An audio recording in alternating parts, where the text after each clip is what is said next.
فرشتي ورتوي او الله وام غستله وی زما دی بندس اوی چې تاسو ته دا دړه میوه اوچه تکړله نو فرشتي ورتوي خو ستا حمد بیان او ستا تعریف کو رب العالمین فرشتو توای ابن له بیتا فی الجنه وسموه بیت الحمد دی مور او پلار له په جنت کې یو کور جوړ کئ او نوم ورلکی دوی بیت الحمد د ثنا کور د الله د تعریف کور چې دا بنده ما سره میلو شي زبوام بنده ستا دړه میوه می اغستې و او تا زما حمد بیان کړی او د هغې په بدله کې مې دا کور تا ته درک دا دومره لویه ذخیره وي نو دا خوش قسمتی ده د مور او پلار چې کله نابالغ اولاد نیک اعمالو باندې ووینئ نو پلاره خوشحالیږه او دعاګانې کوه وای زما عمل نامه جاری ده د دې بچو دا عمل زما په عمل نامه کې لیکل شي بچې ستا کسب دی او د الله د طرف نه مکلف نه دی نو د عملم ستا کسب دی او ستا په عمل نامه کې لیکل شي د دواړو جهانو سردار فرمایي نبی کریم صلی الله علیه وسلم من یرید الله به خیرا یفقهه فی الدین الله چې چا سره د خیر اراده وکړي نو الله ورله څه ورکوي چا سره چې الله د خیر اراده وکړي د پردي کور نه خپل کور ته اړی نه گاډې ورله ورکړي جیداد ورله ورکړي نه چا سره چې الله د خیر اراده وکړي یفقهه فی الدین الله ورله په دین کې پوهه ورکي الله ولا یو عالم بچي ورکی الله ولا یو حافظ بچي ورکی الله ولا یو قرآن وین کې بچي ورکی کم مور او پلار سره چې الله د خیر اراده وکي الله پکور کې یو داسې ګلاله پیدا کی د قرآن وین کې دا د الله د خیر ارادي دي دا الله تاسو سره د خیر فیصلی دی چې الله در لکورونو کې داسې ماشومان پیدا دقه ماشوم دی دغم ستا بچی دی او دام ستا بچی دی چې کله ورله الله علم ورکو او عالم کو نو پلاره الله داسې رحم کو چې اوس پستا بچی ادی او بل بچی به دې لګیایي او تلاوت به کوي او د دې بچی خوب دا دی د بل د بچی د عبادت برابر دی الله دی پکور کی دیسی کس پیدا چې هغه اوده دی نو الله وی د خوب ما ته په عبادت باندې حساب دی دا د قرآن په وجه دا د دې کلام په برکت چې د قرآن علم حاصل کو نو وس الله وی د خوب او د عام سړی عبادت چې دی هغه ماته برابر دی قرآن دومره عزت ورکوي نو عالم به ادی او عابد سړی به ټوله شپه عبادت کوي الله وی ماته دواړه برابر دی حدیث مبارک کې راځي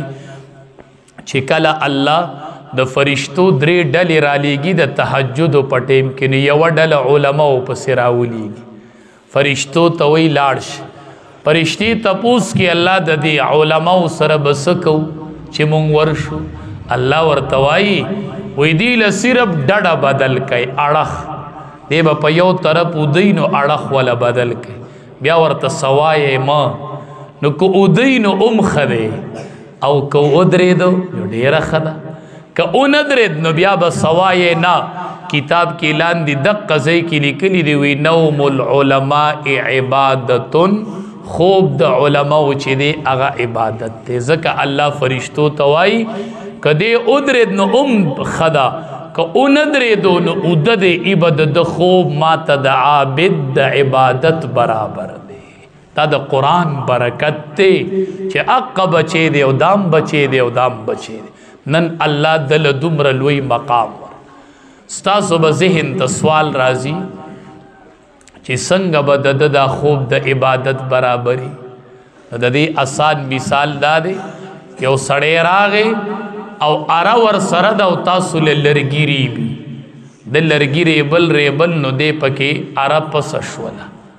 نو دی وی ورګه د اره تیرو منو شورو شو اره تیرو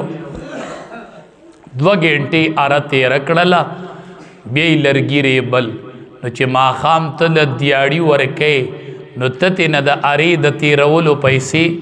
کټ کوي چې 2 غنټې تا اره تېره کړې وه نه کټ کوي تی که نه وی ځکه که د دا اره نه وې تېره کړې نو د به دا لرګي نه وریبلي که نه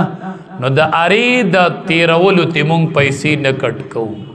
ځکه وی مونږ وایو د ارې دا تېرولو ما ته داسې دي لکه د چې لرګي ریبل نو دا علما چې ودی که نه نو دا ارې تېروي دی ارې تېره کوي دی وی خوب کوما سبا به دومره طلبو ته سبق واما سبا به دومره ځای ته پروګرامونو لزما لکه دی خوب اونکي نو دی د دین دا خدمت کولی شي نو دی چې اوده کېږي وی ورکه یوه ګنټه سترګې پټومه چې یو ځای کې سبق وواما او پلانکي ځای کې تقریر وکړمه نو دی چې دا خوب کوي په دې نیت یې کوي چې سبا زه امت ته څه فایده ورکړمه نو د عالم خوب الله ته د عابد د عبادت برابر دی نو دا برکت د قرآن کریم دی چې د قرآن کریم د نبوت علوم په سینه کې واغستل او د هغه په سینه کې د نبوت علوم نشته دقه بچی دی نبی کریم صلی الله علیه وسلم فرمای فقیه واحد اشد علی الشیطان من 1000 عابد دقه بچی دی خو چې د قرآن علم وکړو نو شیطان ته زر امیان دوکه کول آسان دی او د دې یو عالم دوکه کول شیطان ته ګران دی چې د سره کله د قرآن علم راغې نو دله الله دومره لوی مقام ورکه دا د قرآن کریم سره د تعلق د وجنه